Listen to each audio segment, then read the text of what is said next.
I'm Nicholas Christoph in Angola.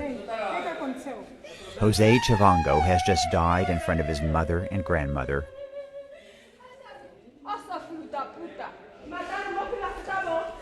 A foreign doctor tries to revive Jose, but it's too late. Nurses are helpless. You're seeing cases like this all the time. What do you feel when you have these kids dying unnecessarily? Estagnada, não consigo fazer nada, mas eu sinto pela criança que está aí. O hospital às vezes não tem essas coisas. Não sei. 16,000 children die every day worldwide, and most cases are preventable. Nowhere is it worse than Angola. This is the deadliest country in the world for kids, and yet the government has just cut the health budget by 30%.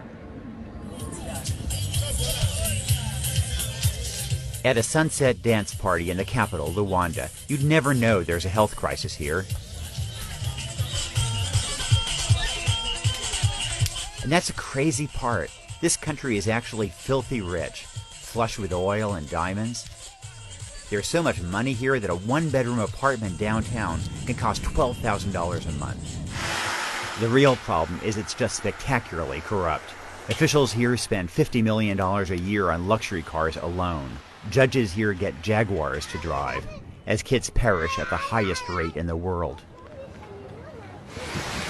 Just 30 minutes from the presidential mansion. This road leads to a hospital serving 500,000 people. Like many hospitals I visited, it's impeccably clean and modern. The only thing missing? Doctors.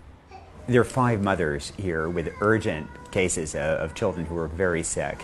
4 of the 5 have already lost other children. Almost all the cases here are preventable. No detectable hemoglobin? Wow. And the staff was clueless. I was shocked that this nurse didn't know that Marcelina's reddish hair is an obvious sign of malnutrition. She's malnourished, right? Não tem malnutrição, mas é só a malária mesmo que ela tem. O cabelo dele é sempre mesmo vermelho, não é isso? O cabelo dela só começou a ficar roxo quando ela também tinha problema de inflamar o corpo, barriga. É malnutrição. Here's my diagnosis. It's easier for officials to steal money by commissioning a big, expensive hospital. Training staff, on the other hand, doesn't offer that kind of payday. President Jose dos Santos has ruled for 36 years through a brutal civil war that ended in 2002. He's used the country's oil wealth to enrich his cronies as kids die. But I know the president cares about at least one child. After all, he turned his daughter, Isabel, into Africa's youngest billionaire. Both of them ignored my interview requests. But if you want the government's perspective on how things are going here, look at this poster. It's a warning about junk food on the walls of many public hospitals, and it's hanging above kids dying of malnutrition. Angola, rich oil country, diamonds? How can this be? The government won't spend the money to make it change. Stephen Foster is an American missionary surgeon who has worked for 37 years in Angola. He runs a hospital for the poor overlooking the city of Lubango in southwest Angola. And it was sticking out of the leg? Yeah, broke right through. The suffering is biblical. Complications of severe malnutrition left this 10-year-old with a bone infection and his femur broken and protruding through the skin. Nobody took an x-ray for another year. Dr. Foster saved his life and leg. You don't need to make any new discoveries to prevent typhoid fever. You don't need to make any discoveries to provide better nutrition to children. The reality is that these kids in the hospitals are the lucky ones. 50% of Angolans don't have access to health care at all. So what I've been seeing in the last few days, kids dying of malaria, of severe acute malnutrition, that is the better half of Angolan health care. You've seen the best. That's what's happening as the best. Yes, exactly. Boy. If you dropped in here in a time capsule back in 1750, it's the kind of medicine that you can get 10 kilometers down the road here. So this is what it's like to drive back in time. It takes 8 hours down barely passable roads to get to a series of villages near Melange, east of the capital. No schools, no clean water. The only clinic in the region has been sealed shut for at least a year. I couldn't imagine suffering worse than what I'd seen in the hospitals. Then I met Delfina Fernandez. The hardest thing for any parent is to lose a child, and you've lost 10 children. Whose fault is that? Não estava lá médico, enfermeiro não estava. Tem que tirar medicamento desse de raiz, não aguenta. Delfina is blind in one eye and suffers from rotting teeth that cause agonizing pain every waking moment. She doesn't even know that Angola is rich. The only petroleum in her world is the gasoline that she uses to rinse her mouth to numb her toothache. Do you know whether Angola has a lot of oil and gas? Aquele só tem que comprar para meter aqui dentro, para matar só aquele bicho que está lá. Meter na lockdown, para meter só aqui. Petróleo? É. The one thing the Angolan government does offer is free family planning. Let's go inside and see what we find. This clinic in Lubango is packed with women who would love to get birth control. Are these available right now or not? Não, mandamos comprar, não está disponível, não temos.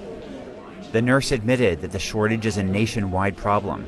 She blamed it on the falling price of oil. But the country is still rich enough to build skyscrapers in Luanda, but not quite rich enough to provide injectables for these women at $15 a person. I know that aid programs give free medicine to Angola, so if the medicine isn't in hospitals, where is it? Do you have anti-malarials? So it says not for retail sale. We contacted the manufacturer, Novartis, and it confirmed that the drug was indeed a donation. So are there many doctors and nurses who sell medicines that they have on the black market? Sim, eles tiram. Vem nos vender nós porque aquela é coisa que mais é dinheiro. Que eles é dinheiro. What is happening in Angola is beyond belief, and it happens in broad daylight. Rafael Marques de Moraes is a courageous journalist who's been jailed for exposing government corruption. Corruption is the greatest endemic problem this country has. Because they steal everything, you know. They steal everything. Doing anything right has become the wrong thing to do. If Angola had 10 whistleblowers like Rafael, there'd be a lot of lives saved. But the Angolan government has prosecuted Rafael as a criminal. The United States and European Union should support him more publicly. The president's private house, here you don't feel. The U.S.-Angola relationship is a love fest, which makes us complicit. Our assistance just lets wealthy Angolans off the hook as we subsidize their lavish lifestyles. Instead of giving money, we should be demanding accountability. And let's not forget about Western oil companies that occupy these towers. They too have blood on their hands for facilitating this corruption, and thus the deaths of children like Denise. The 11-month-old girl just died of malaria, even after her parents, Celia and Armando Matuba, bribed doctors at a hospital to get her better care. The family let us watch at the morgue as they washed and dressed tiny baby Denise. It's almost impossible to understand that she's dead. This year, world leaders are developing a 15-year battle plan to eliminate extreme poverty. Angola is a reminder that we can save children's lives not just with medicine and clean water, but also by battling corruption and our own complicity in it. Essa criança, nenhum mal ela cometeu.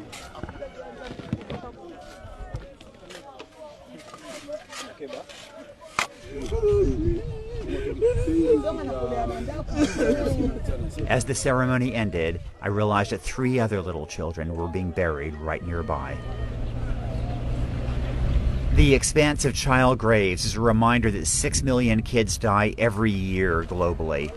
Nearly all those deaths are preventable, if there's a will.